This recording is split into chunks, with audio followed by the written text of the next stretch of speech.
Bismillahirrahmanirrahim. Assalamualaikum warahmatullahi wabarakatuh. Halo Sobat Paradigma TV dimanapun berada, berjumpa lagi dengan saya Afandi Ismail, Ketua Umum Pengurus Besar Himpunan Mahasiswa Islam.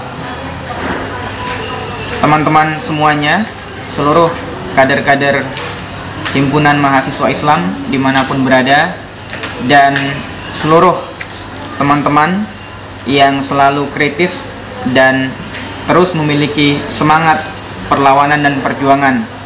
Kembali berjumpa lagi dengan saya Afandi Ismail, Ketua Umum Pengurus Besar Himpunan Mahasiswa Islam. Terlebih dahulu saya sampaikan salam perlawanan, salam revolusi, dan salam perubahan. Jadi pada kesempatan yang berbahagia ini, saya ingin merespon terkait dengan penangkapan saudara kita, salah satu kader Himpunan Mahasiswa Islam cabang Ambon, yaitu saudara Risman. Saudara Risman Risman Soulisa.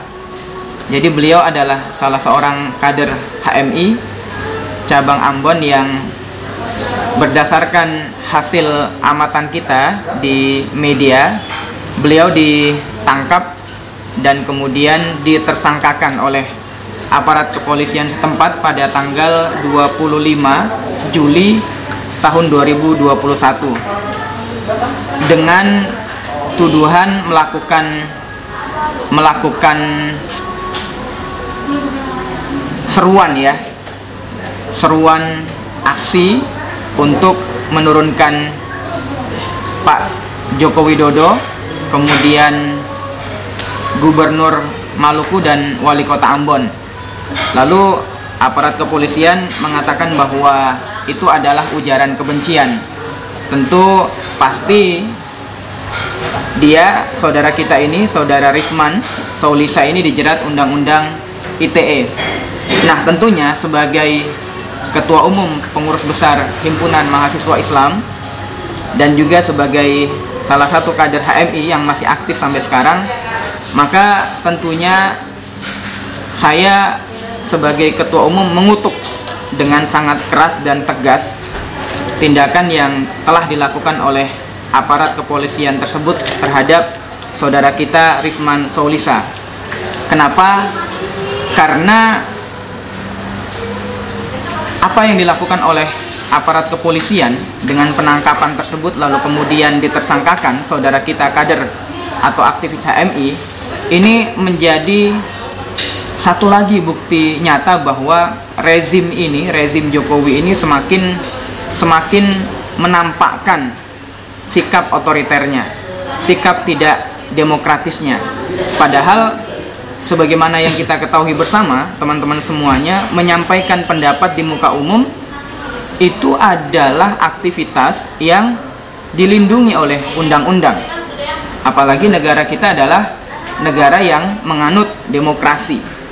Nah, pemerintah, penguasa jangan berdalih demokrasi, jangan berdalih demokratis kalau kemudian ternyata tidak betah, tidak suka untuk dikritik oleh pelajar, oleh mahasiswa, oleh pemuda, dan oleh rakyat. Nah, padahal saya pikir bahwa tentu sangat beralasan kenapa kemudian saudara kita Risman Soulisa menyerukan aksi khususnya di wilayah Maluku. Mengapa beliau menyerukan aksi? Karena saya yakin dan percaya bahwa pasti sudah memiliki kajian, sudah memiliki analisa, dan kemudian berangkat daripada fakta-fakta kegagalan kepemimpinan dari Pak Joko Widodo. Begitu pula rezimnya. Nah, mahasiswa, pelajar, pemuda, dan masyarakat tentunya harus diapresiasi dong ketika kemudian memberikan kritik, karena sama-sama kita ingin melihat bahwa Indonesia ini selamat dari keterpurukan dan kemudian benar-benar menjadi negara, menjadi bangsa pemenang. Jangan sedikit-sedikit ketika ada kritik ketika ada masukan lalu kemudian dianggap sebagai ujaran kebencian. Nah, inilah tidak demokratisnya. Inilah kekanak-kanakan dari rezim ini, rezim Joko Widodo. Berlindung di balik undang-undang ITE untuk kemudian dijadikan sebagai alat pemukul terhadap lawan-lawan politiknya, terhadap oposisi, terhadap kelompok-kelompok kritis, baik itu dari kalangan pelajar, mahasiswa, pemuda, maupun rakyat Indonesia. Padahal kita sadar bahwa hari ini secara umum kita bisa mengatakan bahwa situasi negara kita sedang tidak baik-baik saja. Yang lebih konkret, yang lebih jelas dan menjadi perhatian bukan hanya Indonesia saja tapi dunia internasional. Nah, bicara soal penanggulangan COVID-19. Negara kita, pemerintah kita sudah bisa kita katakan bahwa gagal di dalam penanggulangan COVID-19. Sudah berjalan 1 tahun lebih menuju ke 2 tahun dengan berbagai macam kebijakan, mulai dari PSBB sampai kepada PPKM darurat, sampai kepada PPKM level 1, level 2, level 3, level 4, multi level tersebut ya.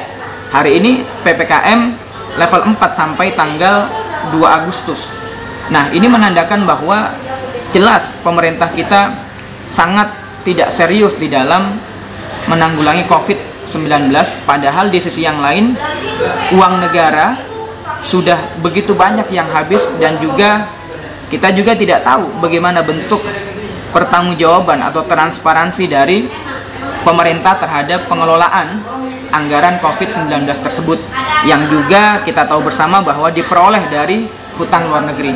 Nah, sehingga kembali bahwa saya sebagai Ketua Umum Pengurus Besar Himpunan Mahasiswa Islam mengecam dan mengutuk keras tindakan aparat kepolisian setempat yang kemudian telah menangkap dan mentersangkakan saudara Risman sebagai aktivis HMI. Saya juga menghimbau kepada seluruh kader-kader Himpunan Mahasiswa Islam dimanapun berada, mari kita tunjukkan solidaritas kita, mari kita tunjukkan kebersamaan kita sebagai sesama kader HMI ketika ada saudara kita yang meneriakkan suara rakyat, yang meneriakkan suara kebenaran, yang meneriakkan agar keadilan di negeri ini terwujud, lalu kemudian dizolimi, lalu kemudian direpresif oleh aparat. Mari kita bersolidaritas untuk bersama-sama mendesak kepada aparat kepolisian untuk segera membebaskan saudara Risman, karena beliau adalah pejuang, beliau adalah aktivis, beliau adalah pemuda mahasiswa yang konsisten pada garis kebenaran.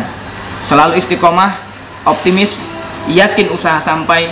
Salam perubahan, salam revolusi. Wabillahi taufiq wal hidayah. Wassalamualaikum warahmatullahi wabarakatuh.